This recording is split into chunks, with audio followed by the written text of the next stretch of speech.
Hello বন্ধুরা, আমি এখন আছি নবাবগঞ্জ জেলার নলিয়া গ্রামে। এই ফার্মটার নাম হচ্ছে আধুনিক ফার্ম।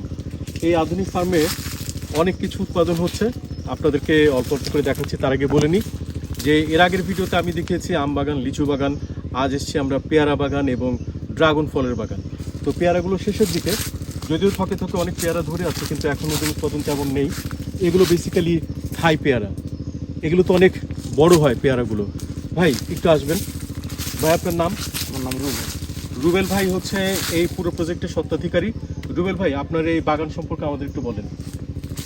আমরা আসলে সমস্ত কৃষি অর্গানিক কৃষি নিয়ে কাজ করি। আমাদের স্বপ্ন হলো নিরাপদ খাদ্য উৎপাদন। আমরা আসলে সকলে সব বিষয়ে সচেতন, কিন্তু আসলে যেটা আমরা খাবার খাই সেটা নিয়ে কেই যেন সচেতন নয়। আমরা নিরাপদ খাদ্য নিয়ে আমরা আধুনিক কৃষি ফার্ম চলমান। আমাদের এখানে পেয়ারা আছে, আম আছে, সজনা আছে, ড্রাগন আছে।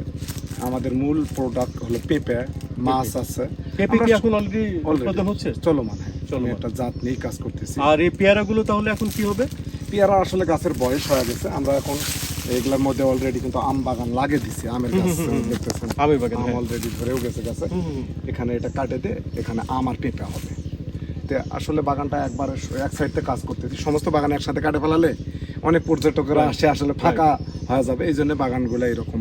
তাহলে আমাদের একটু ড্রাগন বাগানটা একটু ঘুরে দেখেন। হ্যাঁ হ্যাঁ, আসছে। রুবেল ভাই, এখানে তো একটা মনে হচ্ছে যে ইয়ে পাকছে। না, এখন এটা পাখি এখন এটা পাকেনি? তখন এটা সমান হয়ে যাবে। ও আচ্ছা আচ্ছা, বড় এগুলো তো তাহলে পলিথিন দেওয়া কেন? এটা তো পাখি যেন নষ্ট না। আর এখানে কি একই কালারের ড্রাগন ফল নাকি কয়েকটা কালার? একই কালার আছে, একই কালার। এগুলো এখনো মিস। আর যখন এটা পেকে যাবে তখন এটা পড়ে যাবে? এটা পড়ে যাবে এরকম, এটা শুকিয়ে যাবে। ও আচ্ছা আচ্ছা। সাধারণত একটা ড্রাগন ফল কতদিনে পাকে, খাওয়ার উপযোগী হয়? ফুল থেকে ফল আসা পর্যন্ত মোটামুটি 45 দিন সময়। 45 দিন। তার মানে এগুলো আরো বেশ কিছু সময় আরো লাগবে। 15 থেকে 20 দিন গেলে কালার আসে। আর একটা ড্রাগন গাছে, ড্রাগন ফলের গাছে কতটা ফল ধরে একবারে? এই যে দেখতেছেন, এটার কোনো গড় হিসাব করা হয় না। এটা বছরে 7 মাস পাওয়া যায় আর কি। শীতের সময়টা থাকে না। এই যে প্রথমে একটা রাউন্ড আসছে, এই যে এটা, তারপরে যে এটা আসছে, আবার ফুল আসবে, এভাবে চলমান থাকবে। এটা কি সিজনাল? সিজন শুধু গরমে? গরমে। দেশে আমরাই 2 তালা বিশিষ্ট করছি, আপনি এটা দেখতে পাচ্ছেন। হ্যাঁ দুই হ্যাঁ, এই যে তালা। এখানে মাচা দিয়ে, মানে 2 তালা। এখানে হ্যাঁ। অল্প জায়গাতে অধিক ফলন, অর্থাৎ Right. 12 শতক জায়গাতে 2400 গাছ আছে। আমরা একটা করে জমিতে যেন ব্যবহার বেশি করা যায়। আমাদের একটা বাগানে সুপারি আছে, আম আছে, পেঁপে আছে, তেজপাতা আছে। মানে একই জমিকে কিভাবে আসলে বারবার ব্যবহার করা যায়, এটাই আমরা চেষ্টা করতেছি। আর এই ড্রাগন ফলটা কি দেশি ফল না এটা বিদেশি? এটা আসলে বিদেশ থেকে আমদানি হয়েছে, এখন দেশে অ্যাভেলেবল উৎপাদন। আপনারা যে গাছটা লাগান, এটা কি কোনো বীজ না? না, চারা? কাটিং। ও আচ্ছা, কাটিং। আমি যদি এখান থেকে একটু কাটি তাহলে আবার হয়ে যাবে? হ্যাঁ, এটা অত্যন্ত একটা সহজ।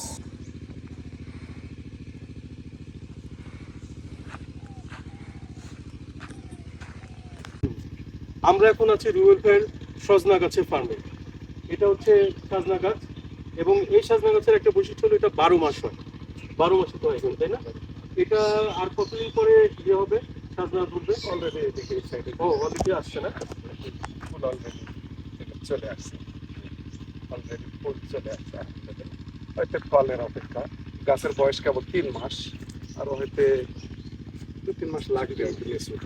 আপনি নিজে এটা তত্ত্বাবধান করেন? আমার নিজের দায়িত্ব, সবসময় আমি নিজে হাতে কাজ করি।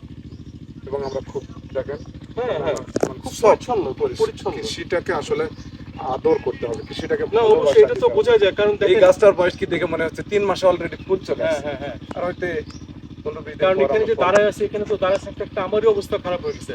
আর সেখানে আপনার দিনের পর দিন এখানে কাজ করে যাচ্ছে, মানে ভালোবাসা না থাকলে তো এটা সম্ভব হবে। থ্যাংক ইউ রুবেল ভাই, আপনি অনেক সময় দিলেন, খুব সুন্দর করে আপনার ফার্মটা দেখালেন। আবারও দেখা হবে ইনশাল্লাহ, আসবো। খুব ভালো লাগলো।